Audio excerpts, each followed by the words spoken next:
बिस्मिल्लाहिर्रहमानिर्रहीम, अस्सलाम वालेकुम। मैं शाहिद सकलैन हूँ। आप मुझे मेरे यूट्यूब चैनल फेसबुक पेज पे देख रहे हैं। 9 दिसंबर है, पीर का दिन है। कराची गुलिस्तान जौहर बड़ा खौफनाक वाक़या पेश आया जी, आपके साथ शेयर करना है। और इसमें हुआ कुछ यूँ कि एक अपार्टमेंट है, रिहायशी अपार्टमेंट, उसमें पुलिस को इत्तला मिली कि एक शख्स को किसी ने उसके घर के अंदर उसकी बीवी के सामने गला काट के जो है वो मार दिया। पुलिस वहाँ पे पहुँचती है, उसको लाश को अपनी कस्टडी में लेती है, लेकिन पुलिस के लिए एक मुअम्मा बन जाता है। मुअम्मा इसलिए बन जाता है कि जिस अपार्टमेंट में ये वाक़या पेश आया है, उस अपार्टमेंट में मकतूल जो है, जिसके साथ ये सारा कुछ हुआ है, उसकी बीवी मौजूद है।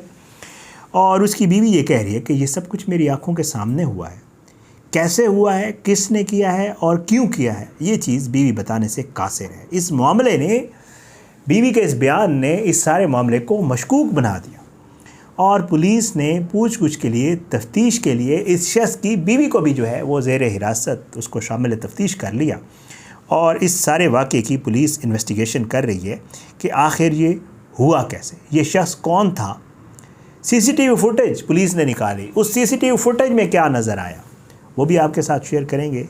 इसको कैसे, किसने, क्यों कत्ल किया, ये अभी तक तो मुअम्मा है, लेकिन उसकी बीवी का बयान जो है वो बड़ा हैरान कुन है। और पुलिस को कैसे उसकी बीवी के ऊपर शक हुआ, आज की वीडियो में ये भी आपके साथ शेयर करेंगे। इस तरह के वाक़यात जो है वो हो रहे हैं। जैसे मैं आपको पहले अर्ज़ कर चुका हूँ जी, गुलिस्तान जौहर है, ब्लॉक 19 है और ये इमाम बारगाह वाली गली है। लाखानी अपार्टमेंट के साथ जो है मुत्तसिल रिहायशी अपार्टमेंट्स हैं जहाँ पे ये वाक़या पेश आया।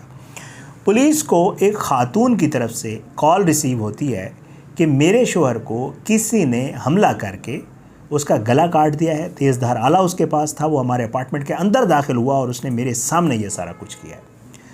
पुलिस मौके पर पहुंचती है तो अपार्टमेंट के अंदर पुलिस को खून में लथपथ लाश नज़र आती है। इस शख्स को तेज़धार आले से उसकी गर्दन पे वार करके कत्ल कर दिया गया। पुलिस उस खातून से पूछती है कि ये शख्स कौन है। खातून ये बताती है ये मेरा शोहर है। पुलिस पूछती है इसका नाम क्या है, तो पता चलता है कि इसका नाम राहुल कुमार वल्द राजकुमार है, हिंदू कम्युनिटी से ताल्लुक़ है। पुलिस पूछती है कि जी बच्चे, तो खातून बताती है कि हमारे कोई बच्चे नहीं हैं, हमारी कुछ अर्सा कबल ही शादी हुई थी। पुलिस मज़ीद इन्फॉर्मेशन लेती है तो पता ये चलता है कि ये मकतूल जो है ये दरअसल सिविल इंजीनियर था और ये कॉन्ट्रैक्ट पे काम करने के लिए कुछ अरसा कबल कराची शिफ्ट हुआ था। इस शख्स का ताल्लुक़ जो है अंदरून सिंध जो है वो शिकारपुर से था, शिकारपुर का रिहायशी था, कराची आया, सिविल इंजीनियर था, यहाँ काम कर रहा था। पुलिस आसपास की बिल्डिंग वालों से पूछती है कि आप इन लोगों के बारे में या इनके हवाले से कुछ जानते हैं, तो बिल्डिंग वाले ये बताते हैं इनको यहाँ शिफ्ट हुए कुछ ही अरसा हुआ था और इनका कोई लोगों के साथ ख़ास मेल जोल ज़्यादा नहीं था, इसलिए जो पड़ोसी हैं, जो आसपास रहने वाले हैं, कुछ ज़्यादा इन्फॉर्मेशन भी इस हवाले से नहीं दे रहे, वो इनके हवाले से कुछ ज़्यादा जानते नहीं हैं। बहरहाल जी, पुलिस सीसीटीवी फुटेज निकालती है और पुलिस ये बताती है कि मकतूल राहुल कुमार को बाकायदा तौर पे ज़बह किया गया। पुलिस जब सीसीटीवी फुटेज निकालती है तो उसमें हैरान कुन इंकशाफ होते हैं। एक तो पुलिस उस सीसीटीवी फुटेज में देखती है कि इस हद तक तो इसकी बीवी सच बोल रही है कि इसके शोहर को किसी ने मारा है। पुलिस सीसीटीवी फुटेज में देखती है कि इस अपार्टमेंट में एक शख्स दाखिल होता है जिसने मास्क लगाया होता है और उसके हाथ में तेज़धार आला होता है। इस हद तक उसकी बीवी ठीक बात कर रही थी, सही बता रही थी कि उस तरह एक शख्स आया।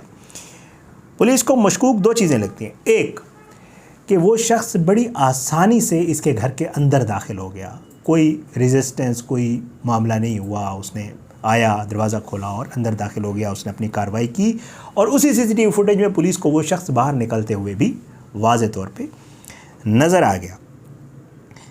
अब उसके अलावा जो चीज़ नज़र आती है वो ये है कि जी पुलिस को ये वाज़े होता है कि जो सीसीटीवी फुटेज में टाइम आ रहा है इस इंसिडेंट का, जो वक़ुआ हुआ है, और जो पुलिस को की गई कॉल है, इन दोनों चीज़ों में 3-4 घंटे का डिफरेंस है। यहाँ पर पुलिस के कान खड़े होते हैं और पुलिस ये सोचती है कि आखिर इसकी बीवी जो कि घर पे मौजूद थी, जिसके सामने ये सारा कुछ हुआ है, ऐसी कौन सी चीज़ है कि इस बीवी ने 3-4 घंटे के बाद इत्तला दी पुलिस को। ये क्या मामला है? ये वजह है पुलिस इसकी बीवी को शामिल तफ्तीश करती है और पुलिस जो है इससे इन्वेस्टिगेशन पुलिस ने शुरू कर दी है कि आखिर ये वजह क्या हुई है कि जी आपने इतनी देर के बाद जो है पुलिस को इन्फॉर्म किया। अगर ये वकूआ हो गया था फ़ौरी तौर पे चीखती, बाहर निकलती, पड़ोसी आ जाते, पुलिस को इन्फॉर्म किया जाता, पुलिस जल्दी पहुंच जाती, शायद मुलजिम आस पास होता या उसको गिरफ़्तार करने में, पकड़ने में आसानी होती। ये सारे वो सवालात हैं जो पुलिस ने उससे किए हैं। और बीवी जो है वो ये बता रही है अभी तक कि जी मैं शौक़ में चली गई थी और मैं बेहोश हो गई थी जब ये सारा कुछ हुआ मेरे सामने और इतना ब्रूटल ये सारा मामला था।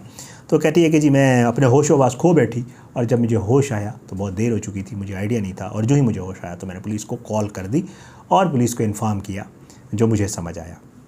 लेकिन फिर भी पुलिस इस मामले के बहुत सारे पहलुओं पे काम कर रही है। इसकी वाइफ का जो है वो CDR, इस शख्स की जो कॉल डेटा रिकॉर्ड है वो भी निकाल लिया गया है, और इसके अलावा चेक ये किया जा रहा है कि कहीं कुछ मशकूक कॉल्स, कुछ ऐसी चीज़ें जियो फेंसिंग की जा रही है। इस मुकर्ररा वक्त, जिस वक्त ये वकूआ CCTV में आपको पता है वो सारा वक्त वगैरह वो सारा कुछ आ जाता है कि यहाँ पे कौन कौन से नंबर जान थे, यहाँ पे किस किस की एंट्री, ऐसा कोई नंबर जो उस वक्त वहाँ एंटर हुआ और फिर उसी वक्त बाहर निकल गया हो, उन चीज़ों को पुलिस चेक करे। कोशिश ये कर रही है कि इस मामले को सॉर्ट आउट किया जा सके, क्योंकि इसकी बीवी इससे ज़्यादा बताने से कासिर है, वो इससे ज़्यादा कुछ भी नहीं बता रही। पुलिस ये सोच रही है हो सकता है कि मुबय्यना तौर पर इसकी बीवी का इस कत्ल में कोई हाथ या इसका कोई लिंक हो, लेकिन अभी तक पुलिस को ऐसी कोई चीज़ नहीं मिल रही है।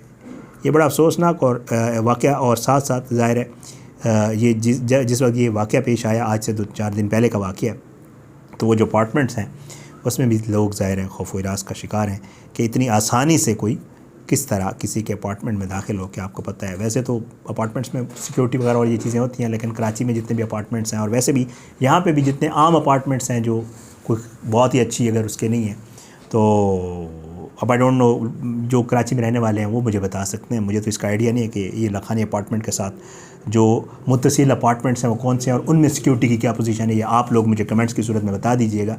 अगर आपको इन अपार्टमेंट्स का नाम भी पता हो तो मुझे ज़रूर बताइएगा। कराची के मेरे बहुत सारे व्यूअर्स हैं। तो ये जो है राहुल कुमार को इस तरह बेदर्दी से कत्ल किया गया।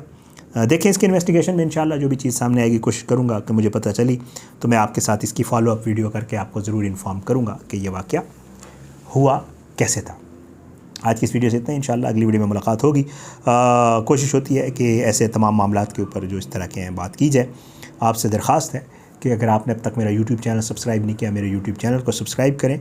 फेसबुक पे ऊपर वीडियोज़ अपलोड होती हैं, वहाँ पे भी आप मुझे फॉलो कर सकते हैं। वीडियोज़ को लाइक, शेयर और अपना feedback, comments, social media messages या मुझे डायरेक्ट मैसेज की सूरत में भी दे सकते हैं। आपका फ़ीडबैक हमेशा मेरे लिए मैटर करता है। कोशिश होती है अपने आप को मज़ीद बेहतर करें आपकी फ़ीडबैक की रोशनी में। इजाज़त दें, सबके लिए दुआ किया करें। अल्लाह सबको अपनी ज़ुबान में रखे। अल्लाह पाकिस्तान का हामी नासिर हो, इसके खिलाफ साजिशें करने वालों को नस्तानाबूद करे। अल्लाह ज़ालिमों को इबरत का निशान बनाए, मज़लूमों को इंसाफ मिले। अगली वीडियो तक के लिए मुझे इजाज़त दें। मुलाकात ज़रूर होगी इंशाअल्लाह, लेकिन बशर्ते ज़िंदगी। पाकिस्तान ज़िंदाबाद। अल्लाह हाफ़िज़।